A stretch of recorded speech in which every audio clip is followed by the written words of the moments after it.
Hello, folks. This is James Moody, the Vice President and co-founder of the AnteUp Tour. Tonight, my co-host, as always, Mr. Jonathan Clarkson, our co-founder and director of tournaments. How are you, sir? Right, good, good. How you doing? Good, good. Welcome. So it is our 15th anniversary. So the Ante Up Tour decided we're going to do something special, right? We're going to mix it up a little bit. Let's bring some VIPs in, some of the big dogs, right?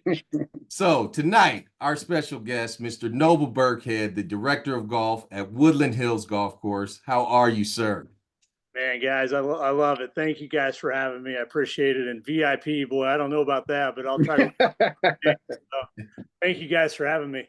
Absolutely, absolutely. So yeah, Noble is our first non-tour member to do an interview here on the Ante Up podcast. So thank you for joining us. Basically, the tour has been going for 15 years, and we have been all over the state. We know Noble from previous golf courses. He probably didn't even know that there was a tour coming through there when we were just, 10, 12 guys showing up. Recently, we had our season opener at Woodland Hills. That was just this last Sunday. We had 46 members show up to Woodland Hills over 2 days. Uh, Tough group of guys. They played through that cold weather, the rain and things. Thank you for having us, as always, Noble. Um, Tell us a little bit about what you thought, how it went down, about the tour there. Yeah, no, first of all, thank you guys because seriously, I mean, given the conditions and everything that Sunday basically brought, I mean, we probably would have had zero golfers out there. So we were so appreciative that you guys were willing to show up. And not only did you show up, I mean, everybody that you had tentative to play all showed up. I could easily totally understood a handful more than that not wanting to play, but you guys prepared. You were early. Guys had cart covers. Guys had windshields. Guys had layers. I mean, guys were prepared, and that's what you like to see. So, no, you guys looked fantastic, and again, we were super appreciative to have you guys out and about. Absolutely. No, thank you for having us. You guys were very well prepared as well. The carts were ready for us as soon as we showed up. They had hot food at the turn, uh, very fairly priced course. What have you guys done at the course? I know you've had some improvements going on over the last, what, 4 or 5 years, right? Yeah. I mean, really, since COVID, I mean, just in general, the golf industry has really taken off. And, for us, the rounds of golf have gotten better every year. The revenues have gotten better. And in turn, we've put a lot more money back into the golf course, which is, I think, is the ultimate goal of every course operator is, to have more money to invest back into the property so that you can continue to have that growth going forward. And to me, the only way to continue to grow the business is to make the golf course even better than what it is. So, just kind of back to what you asked about. I mean, just this last fall, I think we did three new cart paths on the golf course. Redid 16 green, which you guys kind of had to deal with a little bit over the weekend, which unfortunately still a little early in the season, but we're going to have it open here pretty quickly as the Mhm. temperatures start to warm up. That's really been a thorn in our side for a couple of years and something that we really invested some time and effort into improving here that hopefully now going forward will be a lot better. But Woodland Hills is just an old property in general, from the clubhouse to the 1928, right? 1928. Yeah, boy, some of that stuff around there shows it, man. So, Yeah. uh, but there's a lot of old cart paths and old structure and old just equipment when I came along. So over the last 5 years, we pretty much revamped the maintenance equipment, got all basically brand new stuff, which a lot of people don't see unless they physically see it, but they do see the improved conditions, and that's what good quality equipment does. Gosh, we've added so many car paths and redone so many, it's almost kind of lost in my memory. Just some little basic clubhouse improvements. The outside of the structure of the clubhouse is not a pretty sight, but inside, I think we've kind of, yeah, we've made it a little bit more cozy and friendly than Yep. what it used to be. And so, that clubhouse has probably been there, gosh, I don't know, 70 plus years. And I mean, it shows it, but I think it serves its purpose. So, and really, and then in the last 10 years, what most people see that maybe haven't been to Woodland in a long time is the development that's around there, the housing development. Yes. It really has given the course more of an upscale feel, I think, because, Okay. you know, there's some nice homes around there on the When you front nine. drive up from Southeast 14 or Northeast 14, sorry, it has that club feel to it now, where the Yeah. houses are surrounding the executive part 3, and off to the north there, you got some more houses. Yeah, so that's been a nice improvement to the area. And then just in general, like the growth of Ankeny kind of moving more south where like the DMAC area is and Hy-Vee and Prairie Trail, like that's benefited Woodland Hills because, you know, Woodland used to be kind of this rural property, kind of in the Mhm. middle part of North Des Moines that, you know, unless you were driving up 14th or 2nd Avenue, you really didn't come across it. And it's funny that Yeah. some people don't even still know where it's at. But now that Ankeny's really basically grown up to that north edge of Des Moines, like we really benefit from that and not being kind of this middle of nowhere golf course. Yep. People know where we are. I mean, they think we're Ankeny, which is probably a good thing because I think that brings a lot more traffic our way. So, Yep. but Yep. yeah, just in general, I mean, we're always looking to kind of improve the property. And as the course gets older, things get older. So there's always something that can be fixed and improved. And, you know, we're just always looking for different things each year to kind of reinvest into the golf course, which in turn hopefully keeps people wanting to come out and play. Yeah, absolutely. Well, I'll tell you, you mentioned hole 16 in the green. We didn't get a chance to play it this time, but I tell you, as we were driving by, it looked amazing. I mean, it looks like it's going to be a real good Yeah, addition and improvement. it is. It really is. You know, if you hadn't played there in many years, it used to be heavily treed around there, which really which prevented a lot of air movement down there. And being it's Mhm. kind of down the valley, like didn't get any air movement, barely got any sunlight, so it was a bad area for growing grass. It was a cool hole, but you know sometimes. As cool as trees are and kind of greens and kind of these valley type areas, like they look cool, but they're tough to grow and maintain the turf. So we basically went and cleared all the trees out and basically tore the green up and started over. We made it bigger. We raised it up a little bit. So, you know, anything maintenance, especially when it comes to turf, takes really time for it to become perfect. Mhm. But, you know, as we continue to mow it, roll it, it'll become a great putting surface here, hopefully, you know, by the end of the season. Sure, sure. Um, so the tour, we travel around to different golf courses every couple weeks, all around the state. We even travel out of state sometimes, depending if we're facing that rival tour. We're not Yeah. even going to say their name right now, though. Um, One of the things that we want to do is a night golf outing, right? And Yeah. we've been pitching it to a few different directors, and we got to get settled with somebody so that we can get this thing, under wraps and planned out.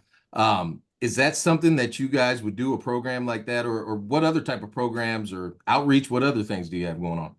You know, we don't get in the night golf. You know, we're fortunate enough where the rounds of golf in the daylight are plentiful that we Mhm. don't need the extra abuse to the golf course. But also, you also got to factor in the neighborhood and, you know, just the risk involved there that I'm not sure the homeowners would be too thrilled about something like uh, but I'm sure there's a course, and I feel like you see them more small towns or probably in the middle of nowhere that do the night golf thing, which would be a really fun thing to do. It's just, you know, it's nothing that we've ever considered and probably would consider at this point in time. And Oh man. yeah, so really, you know, we're fortunate that we do really well with just daily play. Our leagues are really strong. When we get here closer to Memorial Day weekend, we open up our couples events that are every other Friday, which we give a sold out crowd basically every other Friday up and through Labor Day. Okay. So that's a big turnout for us. You know, we've just been very fortunate that a lot of the things that we've done have really taken off, and I think that's true to say for a lot of courses since COVID, that at least in the Des Moines area, you know, golf has just expanded and grown Yes, and gone crazy. And, you know, I'm sure for your guys' tour, you've probably seen an increased interest since absolutely. 2020 with people just wanting to be involved with these different types of tours. I've seen, you know, the multitude of tours you guys have seemed to be the most successful in terms of numbers. Thank You you. know, just people wanting to be a part of something like that, even not being great golfers. And I don't think it's always about the actual golf itself. It's more about the camaraderie, and that's what's That's great right. about golf. You know, Yep. we all probably are not the best golfers in the world. I mean, there's very few of us that are really good golfers. Most of us are just kind of casual golfers. But what we really enjoy is just hanging out with our buddies, having some drinks, enjoying the round of golf, and maybe ideally not playing in 35-degree weather. When if you can, but we will. Yeah, clearly we will. Yeah.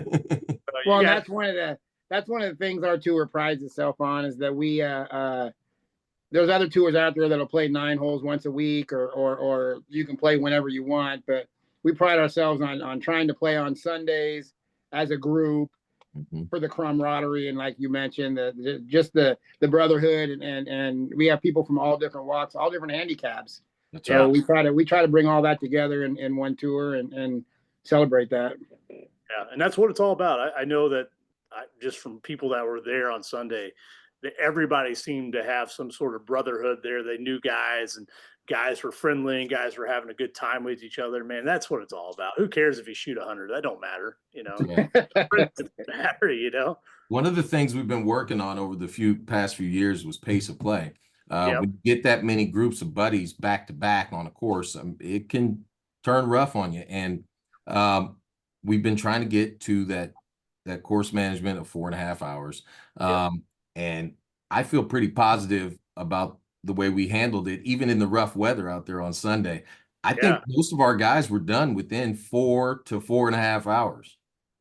Yeah, you guys did great. And what's nice about the cold weather, or even this time of the year in general, like I noticed early in the season, is that there's usually not as much monkeying around that goes on the golf course. Because typically, like, man, it can be kind of cold, or like we've had a lot of wind of late. And so, like, man, the people are just trying to get their golf in and get out of there. Where the nice weather comes along, you see more of the shenanigans and people messing around. And, that's just, it becomes adult babysitting for us as course operators, but, maybe even for you guys putting the tour together, trying to, keep guys moving along. It just takes one group, to mess everything up. Yep. It's funny you say that. Our team name this year, so the board is on a team. We have a team event. Our name is the Chaos Coordinators. So. Yeah. Absolutely what it organized chaos though for you guys. Right. Yep. Right. Yeah. So as a board, we've taken on hosting and helping run other tournaments, and we help with a Juneteenth committee that we help run their tournament. Is that something that in the future, if we wanted to come to your course, you'd be interested in?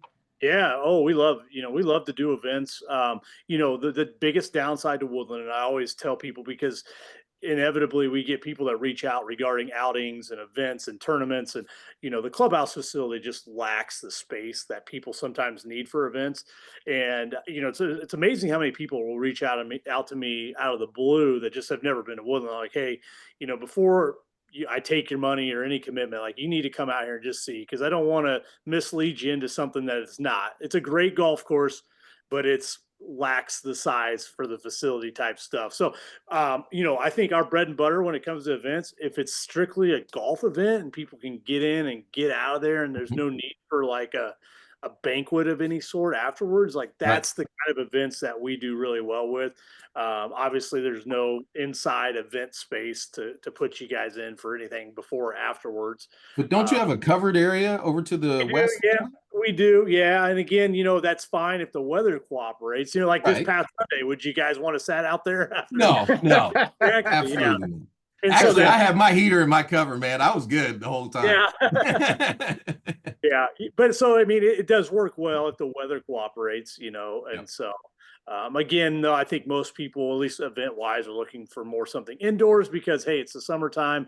They've been out there for 4.5 hours and 80+ degree weather. They're looking for some air condition. And, unfortunately, that's not what we have to offer. But, if it's just straight golf, we can do straight golf. So.